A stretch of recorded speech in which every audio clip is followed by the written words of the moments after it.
Sorry po.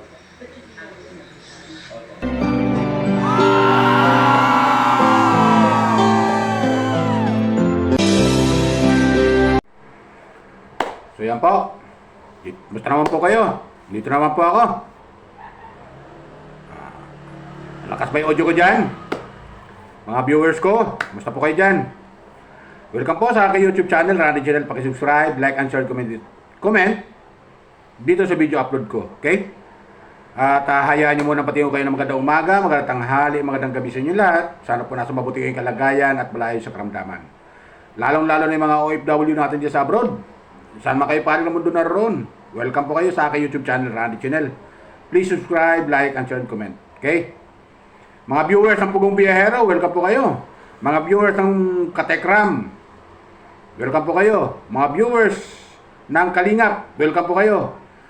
Viewers ni Kuya Bal, viewers ni Kalingap Rab, at saka ni Ruel of Malalag, at ni Leche Plant Girl, Midit. Lahat po kayong mga viewers ko, mga viewers na sumusuporta doon sa kanila sa mga binanggit kong mga pangalan. Welcome po kayo sa aking YouTube channel. Paki-subscribe, like, and share, comment. Okay? So, tuloy tayo. Yung mga OFW natin dyan sa abroad, saan man kayo paring na mundo na roon, sana po nasa mabuti kayong kalagayan. Tuloy po tayo. Itong upload ko ay patungkol doon sa naparod kong video upload ni Ruel of Malalag. Ruel of Malalag, yung ipinapagawa niyang pabahay kay Nanay Lourdes, kapwa viewers. Doon sa nakita ko, mga kapwa viewers, ay malawak. Kung tama yung pagkakadinig ko, comment lang po kayo dito. Kung tama yung pagkakadinig ko, ay 2 pamilya pala ang titira doon sa pinapagawang pabahay ni Ruel of Malalag. So, kita nyo kapwa viewers, dito lamang, pinapakita lamang ni Ruel of Malalag na talagang napakaganda ng kanyang kalooban at handang tumulong sa mga kababayan natin na mga nangangailangan, lalo-lalo na pagdating sa pabahay. Di ba? Nakakaanga. Ito yung mga tao dapat ipinagmamalaki natin sa buong mundo. Mga katulad ni Ruel of Malalag. At ito yung mga tao dapat sinusuportahan natin na mga isa sa mga charity vlogger na may nahangaan ko na dapat lalong lumaki yung kanyang subscriber at mga dumami ang kanyang mga viewers. Di ba? Napakaganda ng kanyang ng kanyang pangarap sa tulong na rin ni Rachel Morales na kanyang kalab team, yung Carousel nga community. O, di ba? May nag-comment dito sa akin. Ang sabi,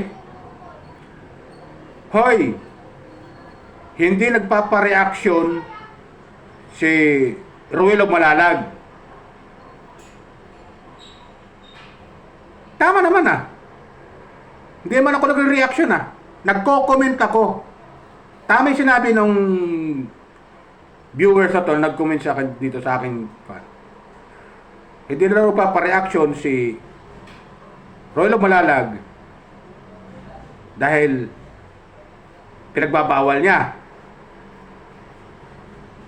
Hindi naman ako nagre-reaction, nagko-comment ako, kapwa viewers. Ito ang comment ko. Napakaganda ng adhikain ni Dodong Ruel of Malalag sa mga kababayan natin na nangangailangan, lalong-lalo na dyan sa Bicol. At hindi lang dyan sa Bicol. Kung mapapanood nyo yung mga dati niyang mga video upload, meron yung kanyang mga grupo sa bandang Mindanao, sa bandang Sultan Kudarat, dito sa Bigan. Di ba, kapwa viewers? Nagko-comment ako sa magandang paraan. Hindi ako nagre-reaction, nagko-comment ng ikasisira ni Dodong Ruel of Malalag. Pinapaintindi ko lang po ito doon dito sa nag-comment sa akin na nag-comment na bawal daw si Ruel of Malalag reaksyonan. Bawal daw. Sabi daw ni Ruel of Malalag. Tama 'yon, bawal 'yon sa mga taong naninira. Bawal na bawal talaga 'yan. Pero kung nagko-comment ka ay kagaganda ni Ruel of Malalag, hindi masama 'yon. Maganda 'yon. Di ba? Nagko-comment ka, nagre-reaction ka, at dinadala mo sa video, paninira. Eh, hindi maganda yun. Pagbabawalan ka talaga ni Rolo Malalag. Magko-comment ka rin lang, idinadala mo pa sa video, naninira ka rin lang, wag na. Para ano pa? Di ba, viewers? So dito, pinapakita lamang ni Rolo Malalag na talaga napakabait, napakabusilak ng kanyang puso, na si Nanay Lourdes at yung isa pa, dahil ayon sa napakinggan ko, 2 pamilya pala yung titira doon. So, hahatiin sa dalawa yon yung pinagawa na pabahay ni Rolo Malalag. Sa tulong na rin ng mga sponsor niya, salamat naman po sa pagtulong ninyo kay Dodong Rolo Malalag. Kaya tuloy po ang suporta natin sa kanya, kay Rachel Morales at saka sa Roboys at saka sa Rogers na kanyang community, yung Car Rochelle community, Tem Rochelle community. Di ba, viewers? Lalo-lalo dyan sa ibang bansa na mga sumusuporta sa kanya. Tuloy lang po tayo. Huwag tayo padadala sa mga taong naninira sa kanya. May mga basher siya, ayon sa kanya, napanood ko, pakinggan ko si Rolo Malalag na kung magko-comment ka rin lang at ikasisira, wag na. Wag na. Kasi yan nagiging dahilan ng mga bashing. Di ba? Kung nagko-comment ka at ikasisira rin lang ng community, ng Team Rochelle community, wag na. Di ba? Kasi gumagawa ka lang ng ikasisira ng pag-uusapan para lang ikasisira ng Team Rochelle. Pero itong aking comment, dada ko sa video, ay hindi ito kasisira. Bagkus pinagmamalaki ko na si Dodong Roel ay napakaganda at napakabusilak ng kanyang puso. Bakit? Si Nanay Lourdes, pinapagawa niya ng bahay. Napanood ko mga 5 days ago na, nakakalipas. 5 days ago, 6 days ago. Na binisita niya yung pinapagawa niya pa bahay. At yun nga, may naumpisa na, may mga semento na, may mga hollow blocks. 2 pamilya pala yun. Hindi lang pala kay Nanay Lourdes yun. Mayroon pa pala isang pamilya. Kung isipin niyo. Napakaganda. Dapat ito yung mga sinusuportahan natin, viewer. Ito yung mga sinusuportahan natin. Huwag tayong mag-skip ng ad pag nanonood tayo ng mga video upload niya para makatulungan lang tayo sa kanya. Di ba, viewers? Hindi mo sobra. Kaya yung mga katulad ni Dodong Rolo Malalag ay suportahan natin. Suportahan natin siya sa kanyang mga adhikain kung paano siya makatulong sa mga kababayan natin. Nakita nyo may mga sponsor tumutulong sa kanya. Di ba? Tayo bilang viewers, ang may tutulong naman natin sa kanya ay manood ng mga video upload niya. At huwag tayo mag-skip ng ad. O, di ba? May tutulong natin eh. Kasi walang kwenta. Walang kwenta viewers. Kung nag-upload ka ng video at walang nanonood sa'yo, walang kwenta. Sa totoo lang, walang kwenta ang ina-upload mong video na maganda na may ginagawa mo, adikain mo, at walang nanonood sa'yo, walang kwenta. Di ba? Katulad ni Dodong Roel, maganda yung adikain niya at nakakatulong sa mga kababayan natin na kailangan. Lalo-lalo dyan sa Bicol. Di ba? Nagpapagawa ng bahay. Di ba? Dapat sinusuportahan natin lalo. Dapat ganun tayo. Doon tayo dapat sa taong tumutulong sa kapwa natin, sa mga kababayan natin na nangangailangan, dapat doon ang suporta natin sa kanila. Di ba? Tapos may nag-comment dito. Nag-comment dito sa akin. Sabi, bawal daw reaksyonan si Dodong Roel. Ang sagot ko dito, bawal daw reaksyonan si Dodong Roel. Totoo yan, viewers. Bawal na bawal mag-reaction dito sa akin, dahil lalo sa aking video upload. Ha? Bawal mag-reaction yung mga basher na hindi nakakatulong sa aking channel. Kung hindi ka rin lang nakakatulong, hindi kita kailangan. Hindi ko kailangan ng views mo kung hindi ka nakakatulong. Ganoon din kay Dodong Roel. Kung hindi ka rin lang nakakatulong sa kanya, bawal ka sa kanya. Tama yun. Tama yun. Hindi kita kailangan. Hindi ko kailangan ng views mo. Kung ikaw hindi ka rin lang makakatulong sa akin channel. Di ba? Ganun yun. So ganito, tama. Tama namin sabi dito na bawal daw reaksyonan si Dodong Roel. Kung hindi maganda yung reaksyon mo, bawal na bawal yan. Bawal na bawal. Reaksyon kung hindi maganda. At lalo ka lang naninira sa tao, bawal na bawal mag-reaction dyan. Hindi pinapahintulutan ng YouTube yan. Yung naninira ka, lalo kung build ba, paninira, hindi ka rin nakakatulong, huwag na. Hindi kita kailangan dito sa aking channel. Di ba ganun yun? Gano'n kay Dudong Ruel. Hindi kanya kailangan. Kung naninira ka rin lang sa kanya, hindi ka rin nakakatulong, puro paninira ang reaksyon mo sa kanya, hindi kanya kailangan. Hindi niya kailangan ng views mo. So ganun yun. Pinapaintindi ko lang doon sa mga viewers na galit na galit pag nagko-comment ako tungkol kay Dudong Ruel na maganda naman yung paraan ng aking pagre-reaction, pagko-comment sa kanya na maganda naman. Ganun sa akin. Kung magre-reaction kayo, magko-comment ka rin lang sa akin at idada mo sa video yung comment, hindi kita kailangan.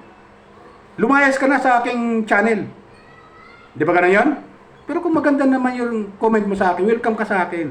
Welcome ka sa akin. 2 kamay pa. Welcome ka sa akin. So, ganoon din kay Dudong Ruel, kapwa viewers. Kaya itong, alam mo ko, wala nakikita ko dito sa mga taong ito. Ito yung mga basher ni Ruel eh.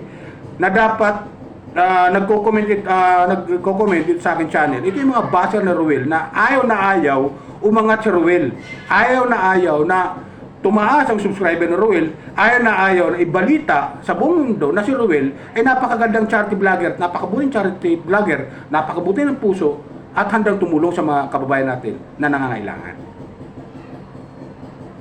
Ito yung mga tao dumadaan dito sa aking channel na nagsasabi na wag ko nang komentaryan si Ruel kasi bawal. Hindi ginagamit ang dahilan ni si Ruel eh. Pag si Ruel nag-chat sa akin, kuya, pakiusap lang, huwag mo na akong komentaryohan para sa katahimikan ng lahat. Siguro, matatanggap ko. Irerespeto ko. Pero kung maganda naman yung comment ko para sa kanya at ipinapalaganap ko yung kanyang kabutihan sa buong mundo, hindi masama yun. Kapo viewers. Kaya itong nagko-comment yung ilan dyan dito sa akin channel na dumadaan na puro comment na wag ko raw komentaryo, reaksyonan si Ruel at hindi raw ako kalingap, ay wala raw ako karapatan mag-comment. Aba, ito naman sagot ko dyan kapwa viewers, doon sa tao nag-comment na yon sa akin. Kung nanonood ka sa channel ko makinig ka. Tandaan mo, hindi po ako membro ng Kalingap. Hindi pa ako member ng Kalingap. Viewers din ako, katulad mo. Maganda yung napapanood ko kay Ruel, malalang natutuwa ako, nagko-comment ako, at dinadang ko sa video yung aking comment. Para mapanood din, nangiilan dyan na nanonood sa akin na hindi kilala si Ruel Malalang. Ilang bang milyon ang populasyon natin sa Pilipinas? 110 million. Lahat ba nanonood? Di ba? Kung ikaw nanonood, hindi kita kailangan. Lumayas ka sa aking channel na mambabas ka rin lang. Hindi mo sobra. Hindi kita kailangan. Hindi ko kailangan ng views mo. Mabuti lang sa'yo, umakyat ka sa puno ng nyog, doon sa taas, pagdating tok-tok, tubalong ka. Una ulo. Di ba? Grabe ka kung mag-comment ka sobra ka Kala mo kung sino ka. Kala mo ikaw may-ari ng YouTube platform So, ito, balik tayo kapwa viewers. Gusto ko lang iparating yan doon. So, yung itong sinabi ko na nag-comment sa akin channel na bawal daw reaksyonan si Ruel Malalag. Tama yon. Bawal reaksyonan si Ruel Malalag kung naninira ka rin lang sa kanya. Hindi kanya kailangan. Pero kung nagko-comment ka at maganda naman yung comment mo sa ikabubuti niya, hindi masama yun, kapwa viewers. Hindi masama yun. Di ba? Halimbawa ako, pinipintasan mo rin lang ako, binubuli mo rin lang ako, hindi na kita kailangan. Kung bubulihin mo rin lang ako Di ba? Di kita kailangan. Di kita kailangan kaibigan. Di kita maging kaibigan. Kung nambubuli ka rin lang at sisirahan mo rin lang ako, di kita kailangan. Pero kung okay yung iyong comment at maganda sa tainga ng tao, kaibigan kitang matalik. Ganon dapat. Ganon tayo dapat.